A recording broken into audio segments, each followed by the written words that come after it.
ตรงเสียเนาะก็ยับออกจากเส้นทาง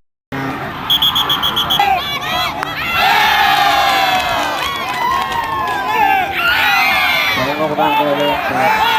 ทางเล่นเซ็ตดีเซ็ตดี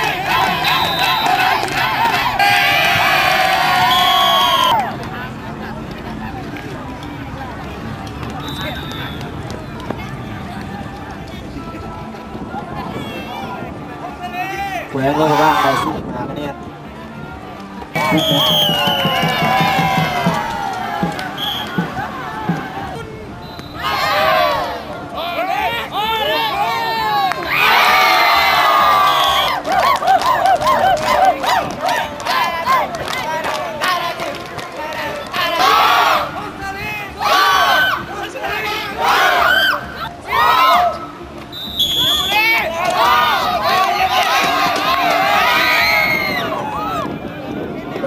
เริ่มต้น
ใช้ปากคางหนึ่งคางใช้หนึ่ง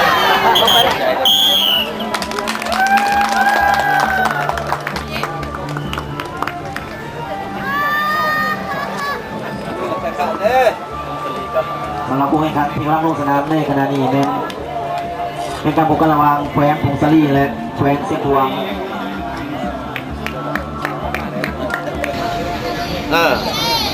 ต้องมาได้มีคนตลาดแบบนี้ค่อนข้างเกมการแข่งขันกำลังเริ่มขึ้นแขวงเสียงพวงเป็นฝ่ายเปิดการแข่งขันก่อนในเซตที่1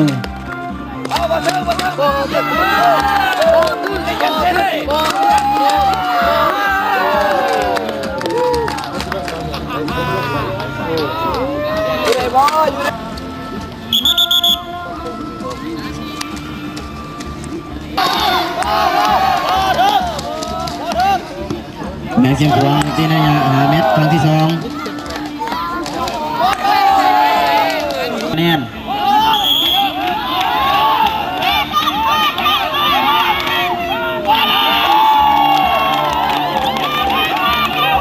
แมงเสียงพวงที่นายา10 เมตรครั้งที่1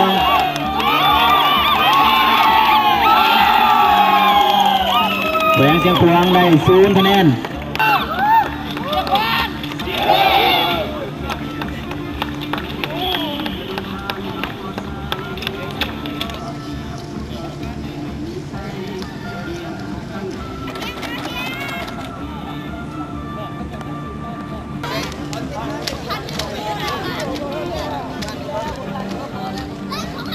แหวงโปรซีเลยที่5 เมตรครั้งที่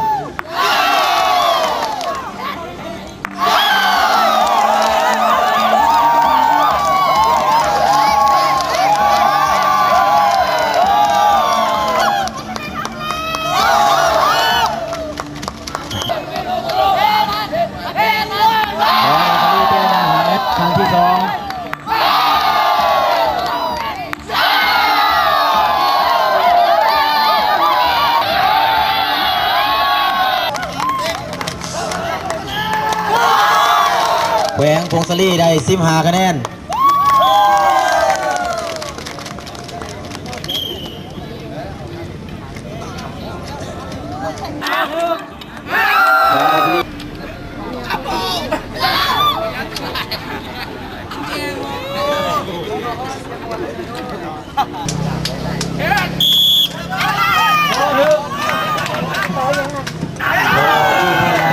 ครั้งที่2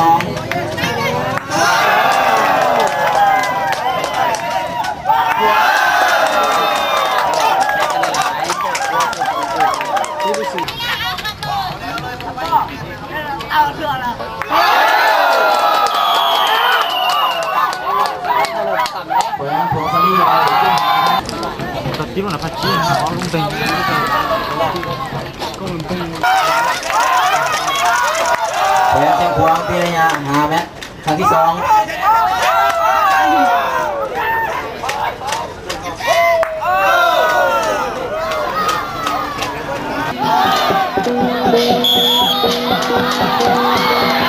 แหวนเสียงพวงที่ระยะ10 เมตรครั้งที่1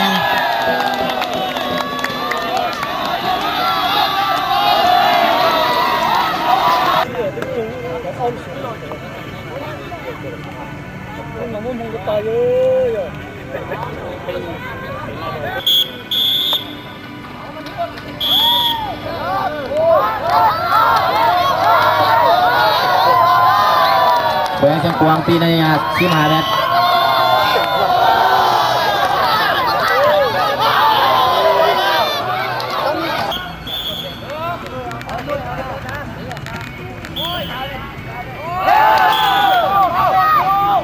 แหวงโปรซาลีตีใน5 เมตรครั้งที่2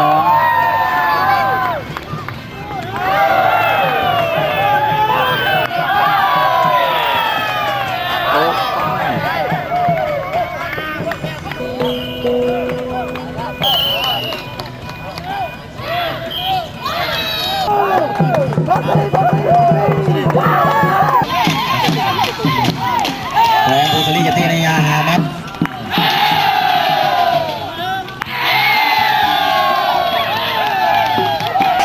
แ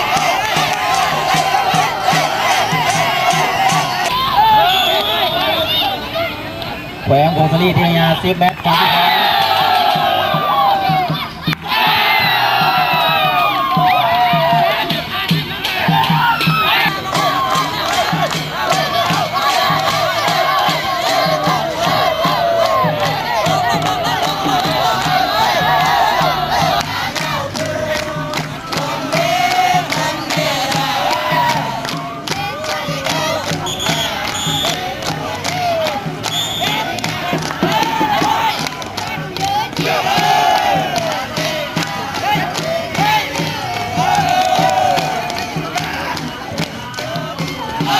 คนแข่งขันระหว่างเสียแขวงค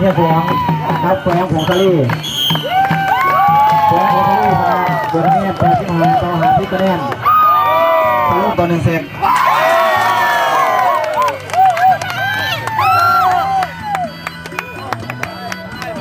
สำหรับสนามที่ 2ที่คูดแข่งขันที่ลงแข่งขันในขณะนี้แม่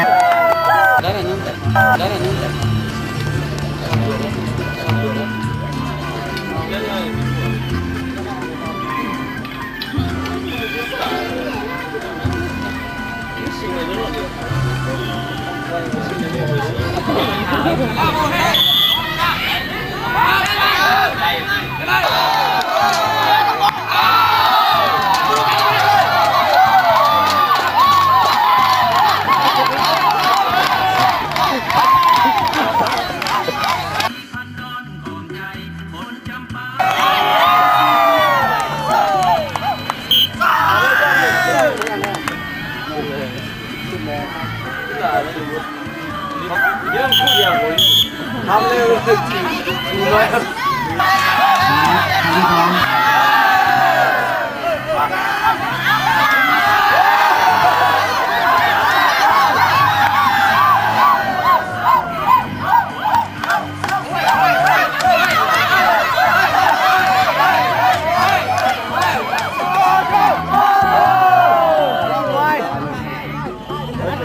ตายแล้วเนี่ยตายแล้ว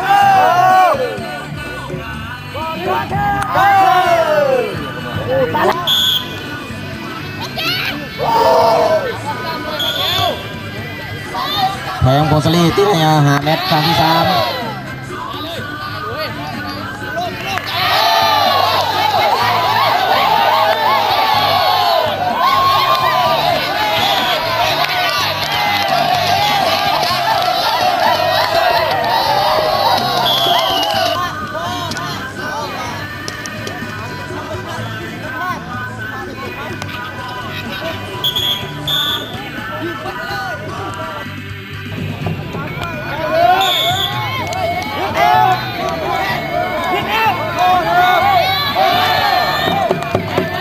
แขวงผงสลีที่ระยะ10 เมตรครั้งที่ 210 เมตรครั้งที่ 2ได้20 คะแนน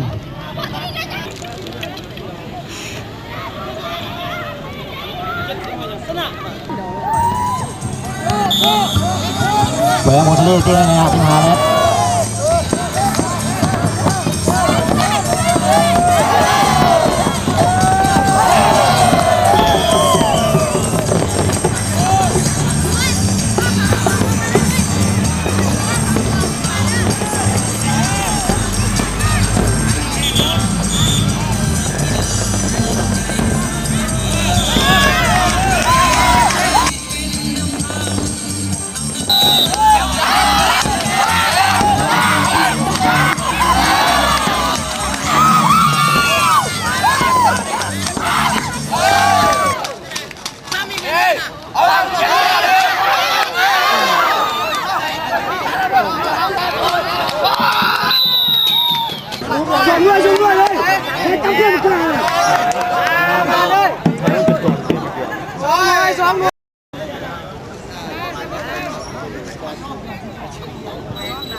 แผ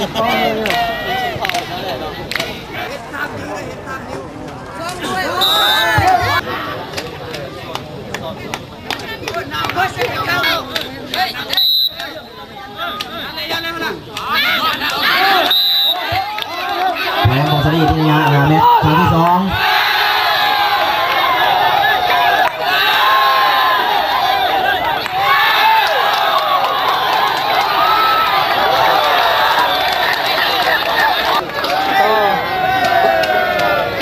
这包上去，打完当单身去。15 คะแนน没人，不敢当着。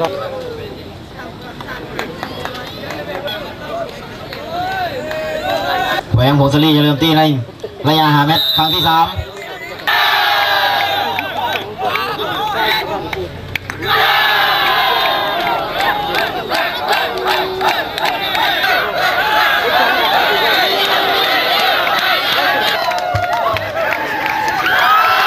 แหวงผงสลี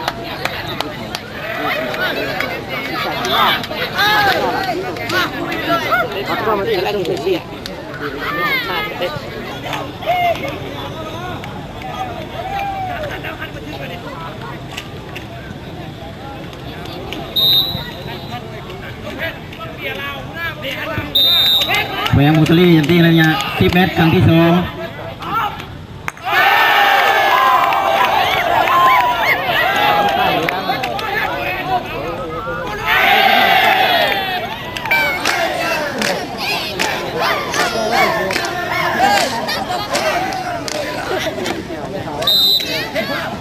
เมตร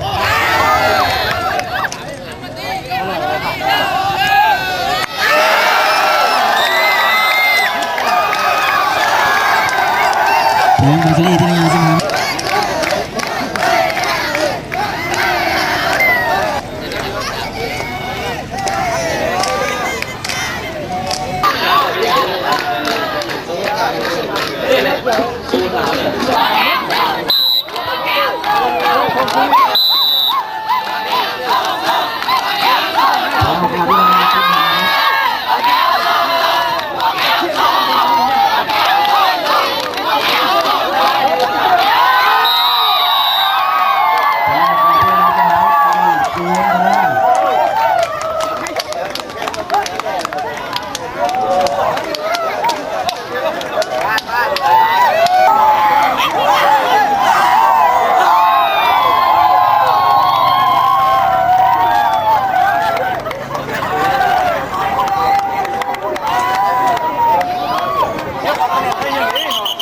ของแก้ว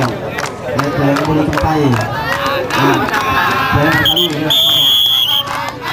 แผงบริการนะเดี๋ยวนี้เตาที่เตามาที่มาเล่นแล้วพวกกันทำเงินผมจะเรียกอะไรไป3 คน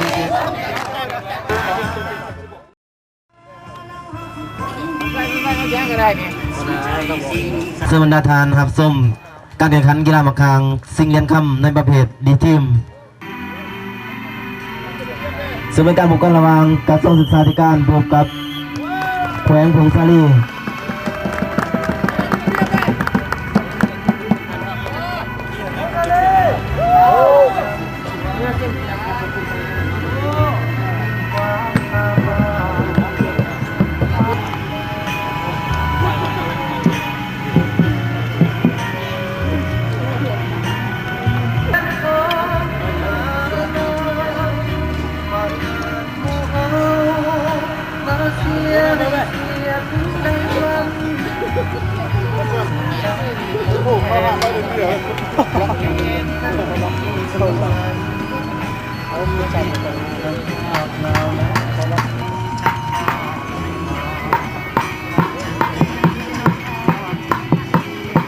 15 คะแนน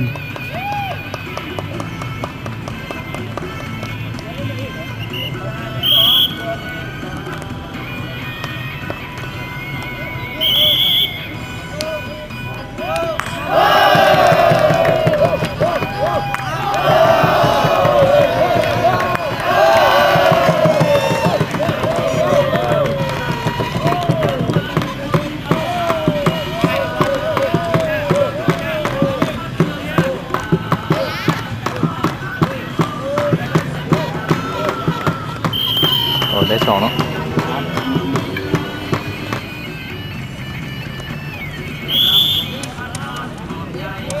แหวงผงสลีทีละยางเม็ดครั้งที่3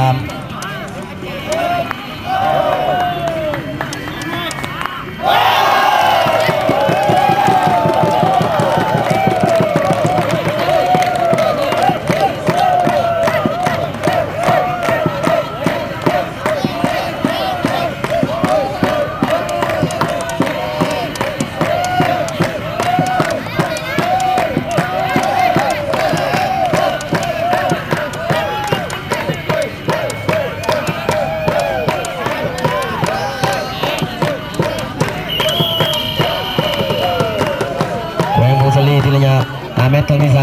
3ได้15 คะแนน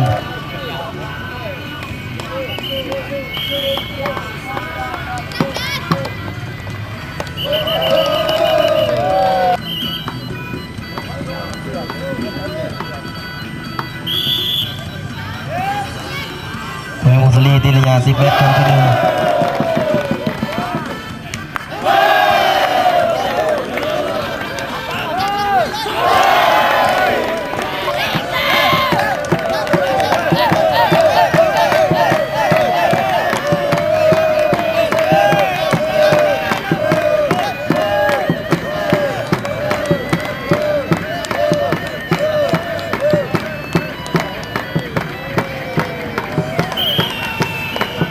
1ทีละยา10 เม็ดได้10 คะแนน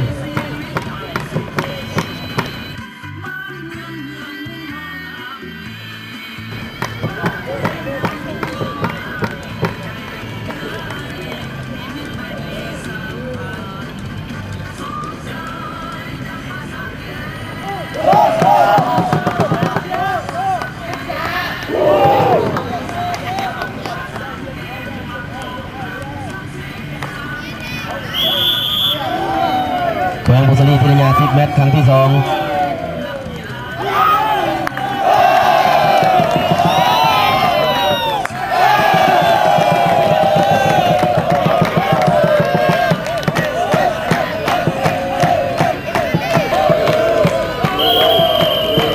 แหวงผงสลีทีละยา10 เม็ดครั้งที่2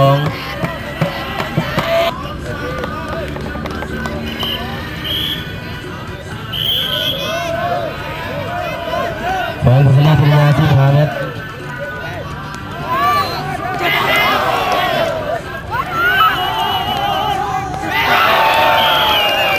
แหวงผงสลีทีละยา15 เม็ดได้0 คะแนน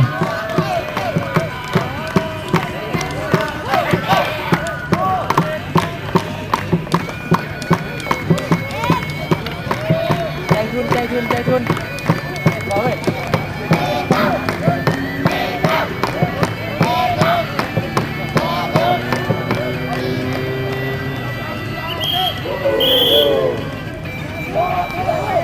กับสองศึกษาทีละยา5 เม็ดครั้งที่1ใน10 ชั่วโมง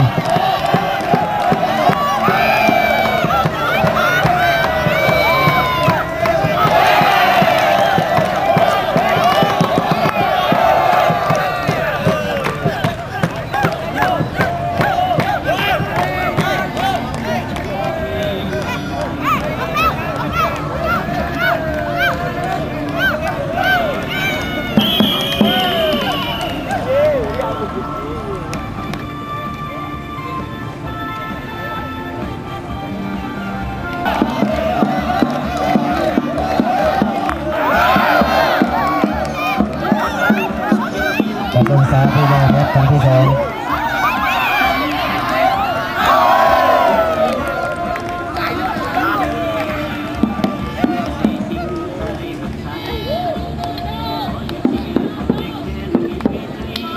กับสองศึกษาได้15 คะแนน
ลีทีละยา5 เมตร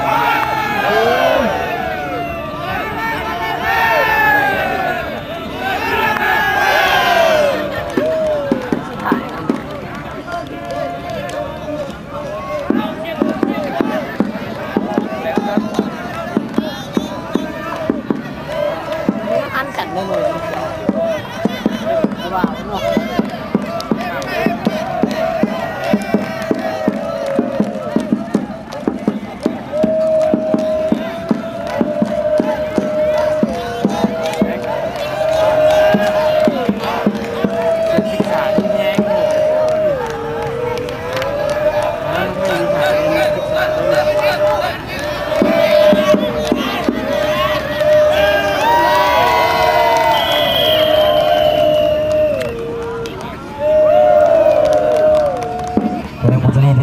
ได้15 คะแนน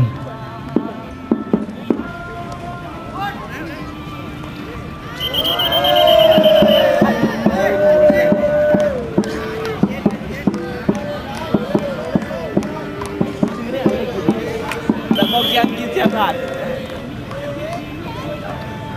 แสงบุษรีทีละยา10 เมตร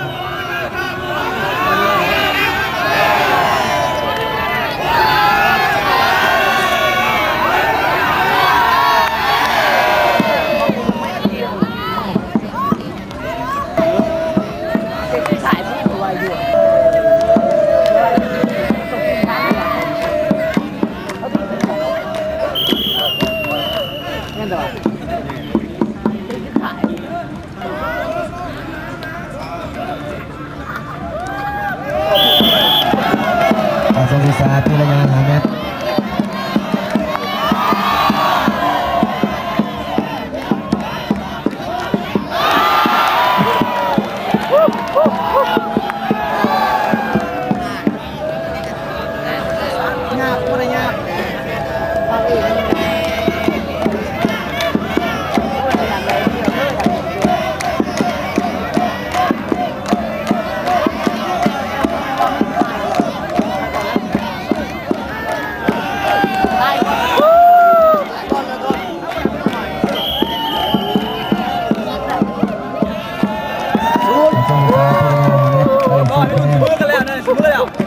ถึง10 เมตรก็ได้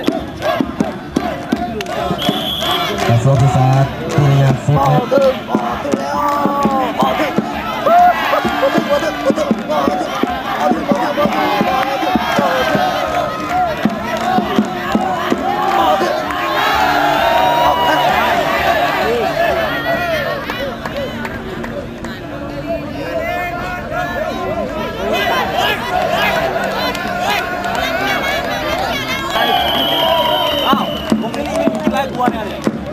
อาสมศึกษาได้10 คะแนน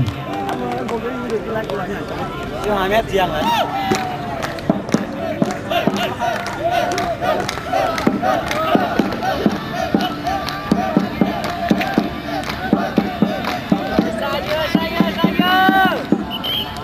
ทีละยา15 เมตร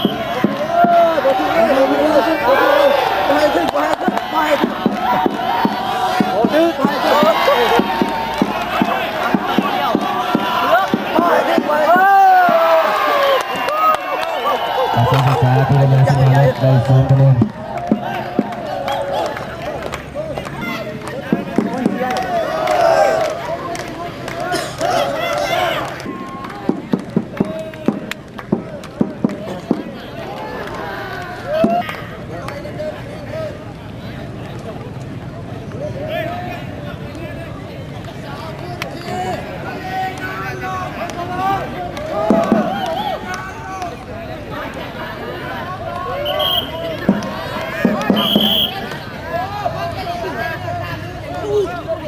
สเปซดีมา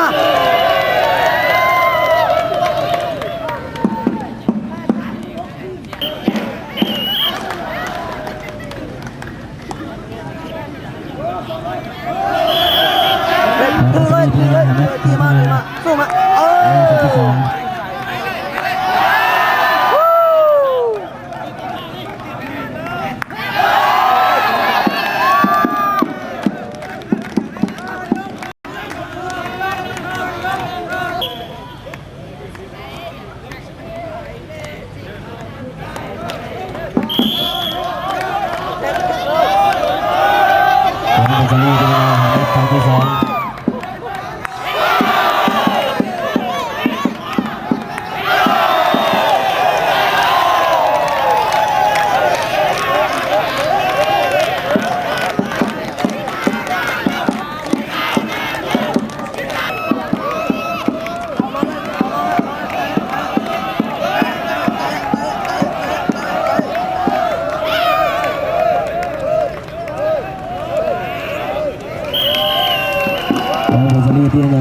ที่สอง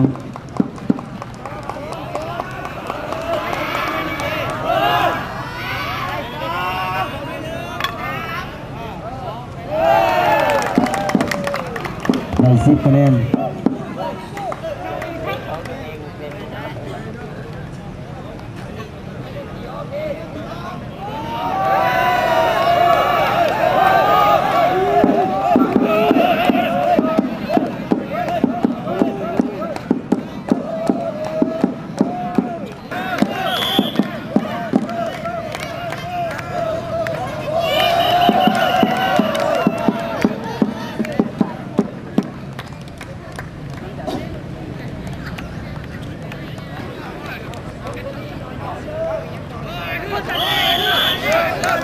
เราจะเลือกตัวละ10 นัดต่อที่1chơi như nào sẽ chơi như yên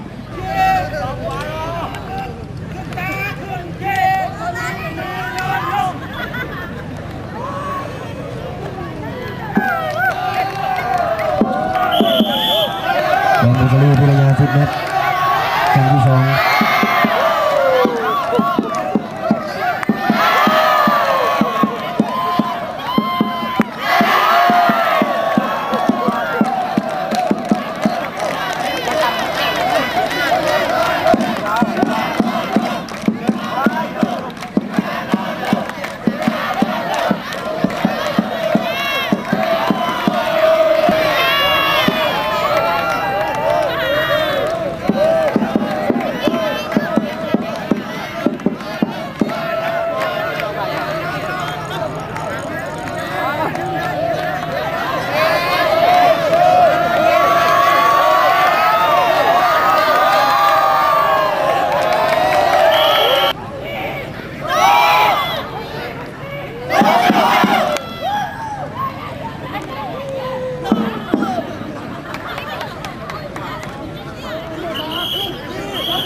ได้5คะแนน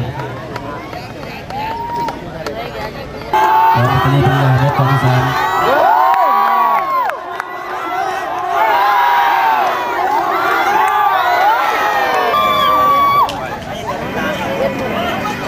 เบิด40แต้มนี่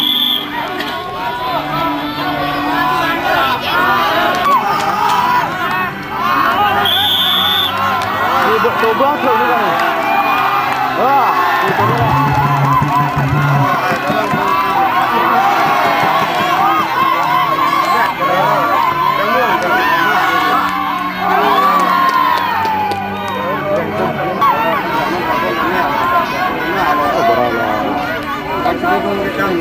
ี้เดียว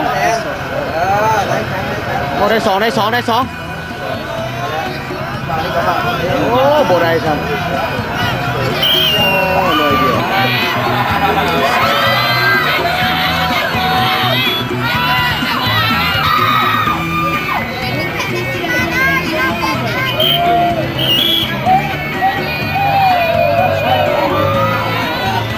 ตีตัวเบื้องขวานี่ก่อน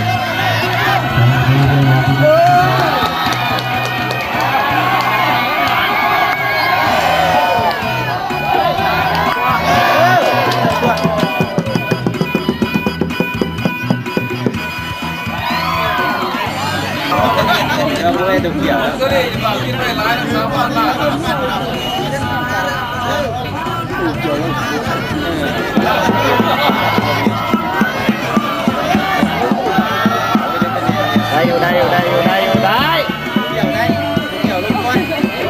ด้2หน่วยดิ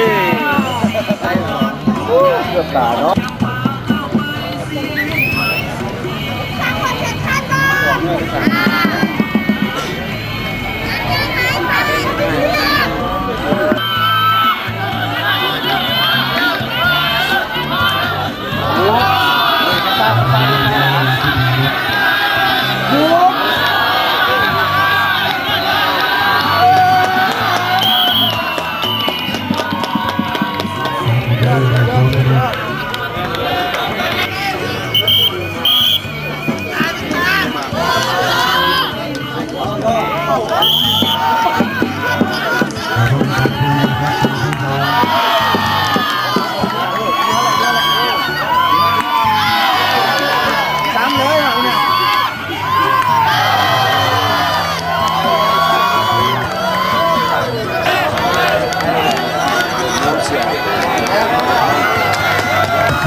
แฟนกันหมดเลย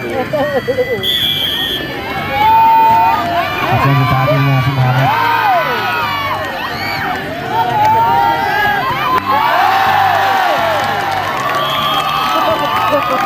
อาจารย์ตาได้ที่มาครับเดี๋ยวจบ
ครั้งที่สองได้ที่หาคะแนน เก่งไปแล้วมันโบลิ่งบอกเก่งไปแล้วมันจบว่ากระเบนนั่นนี่เท่าไหร่นะจ๊ะคือแบบตายแล้วก็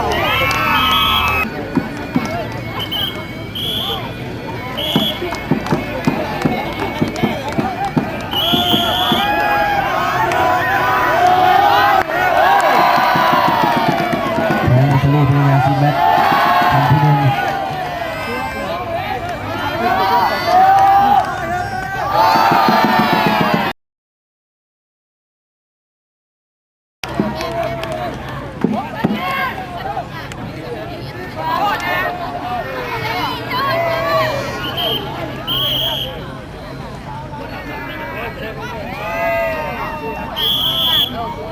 ส่วนทะเลพยายามซีแบทครั้งที่สอง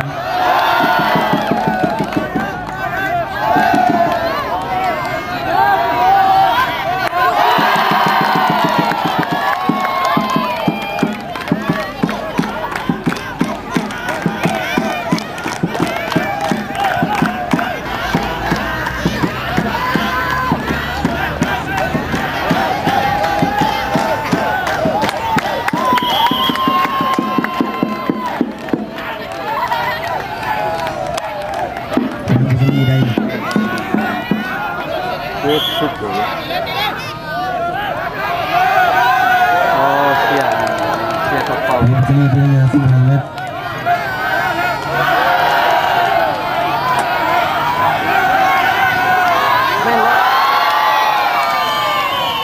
พยายามซีแบทได้4คะแนน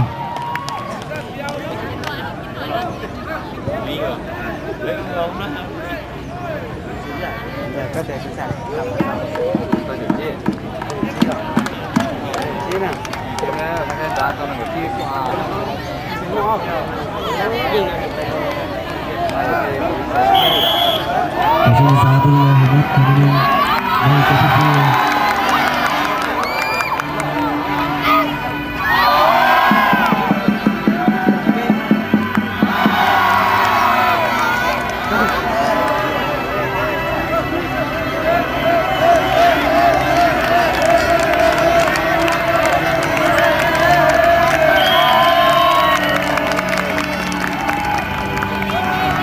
แต่ช่วงสายได้ที่หาคะแนน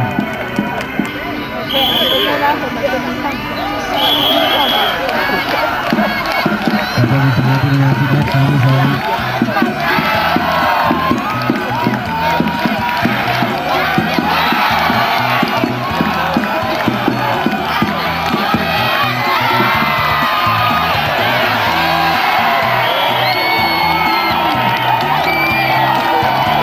แต่ช่วงที่สามพยายามซีแบทครั้งที่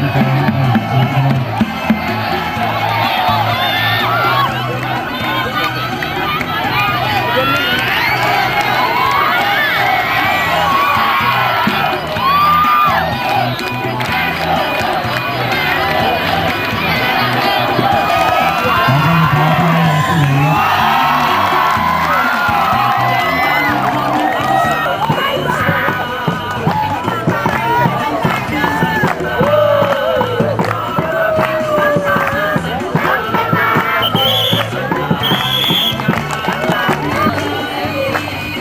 4คะแนน ผู้ที่ยังทำในประเทศจีนในการกระทรวงศึกษาธิการถูกครับในผลที่แพ้ผลที่ชนะ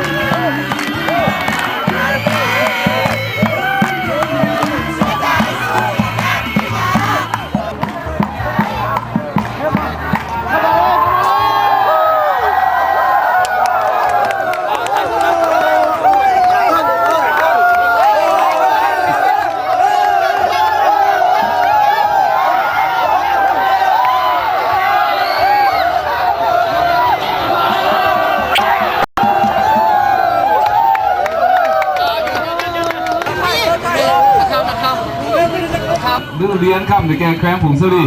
สี่ทานและห้องสนาเลิศในแกกระทรวงศึกษาสี่ทานด้วยกันและที่3เหรียญทองแดงในแกงโบแก้วสี่ทานบรรดาทาน บรรดาผู้นำกีฬาแต่ละแขวงแต่ละกลุ่มกระทรวงก็เป็นที่ได้อ่านผ่านไปแล้วนั้นให้การเกี่ยมตัวกีฬาเพื่อล่อรับเหรียญรางวัลจากทั้งคณะประธานจัดงานการแข่งขันมหกรรมกีฬาแห่งชาติครั้งที่ 8 ที่แขวงยมซาของพวกเราเนาะเขาห่วงแล้วใจใส่ต่อการปฏิบัติตามกฎระเบียบกติกาทุกยาวเนาะ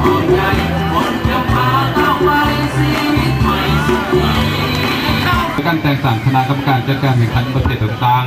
ๆวันนี้ข้าพเจ้ารู้สึกเป็นเกียรติอย่างยิ่งที่ได้ตั้งนายสหพันธ์กีฬาหมากคางขึ้นมาผ่านบทสรุปการแข่งขันหมากคางดังรายละเอียดลุ่มนี้มาหอนมือนี้เป็นมือสุดท้ายของการแข่งขัน2ใหญ่ในการแข่งขัน 1. กีฬาหมากคางประเภททีม 2. กีฬาหมากคางประเภทคู่ 3. กีฬาหมากคางประเภทเดียวแรกในแกนครหลวงเวียงจันทร์ขอส่งเสริม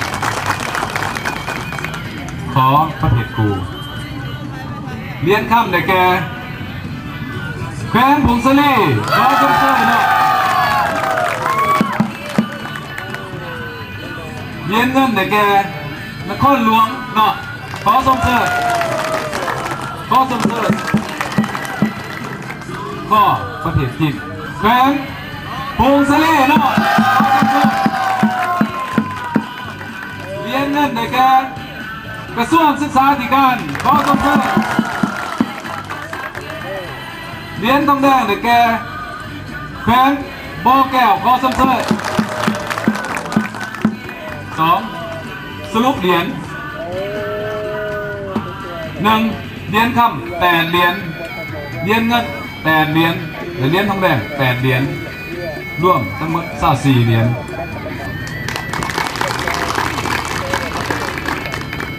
ได้แก่แขวงหลวงพระบางเชิญแขวงหลวงพระบาง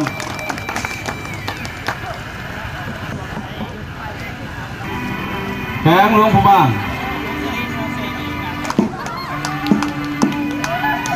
เหรียญเงินได้แก่นครหลวงเวียงจันทร์และเหรียญคำได้แก่แขวงผงสลีเนาะขอเชิญแต่ละทีมเป็นสู่แทนเชิญมาข้างศูนย์กลางเป็นผู้มอบเพื่อทานยุยานาโรงขอเยี่ยมเชิญ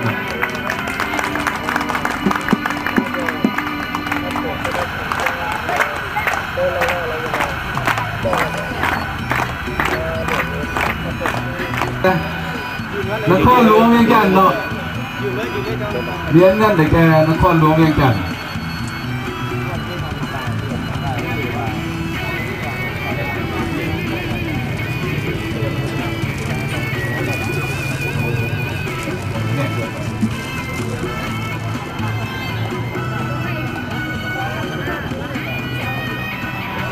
เรียนข้ามแต่แกแพ้ผมก็ได้ก็ใช้ก็ชื่อแล้วผมก็ได้ก็เอาพี่เลยพี่น้องเรียนกองก่อนนะเรียนข้ามก็ได้ชื่อ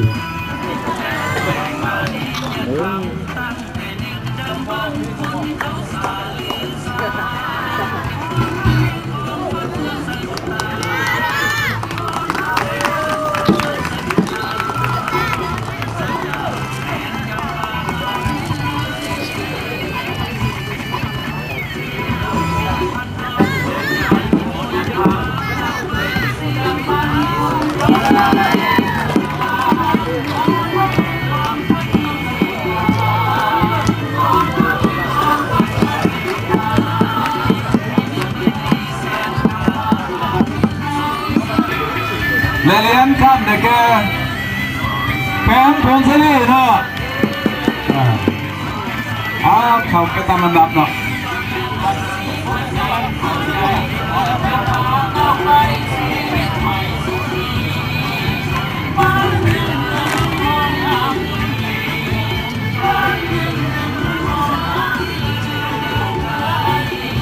กล้าเป็นแพน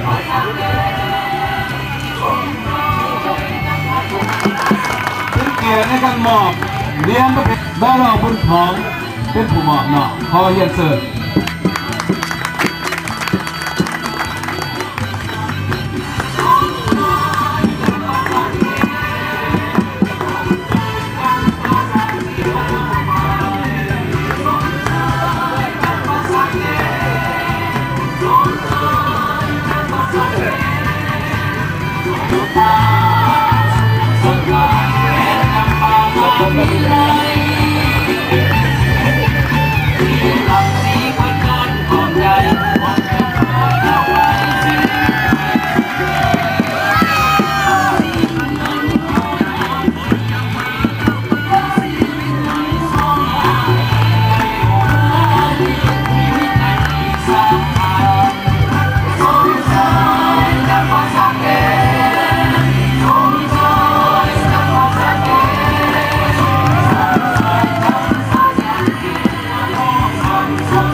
น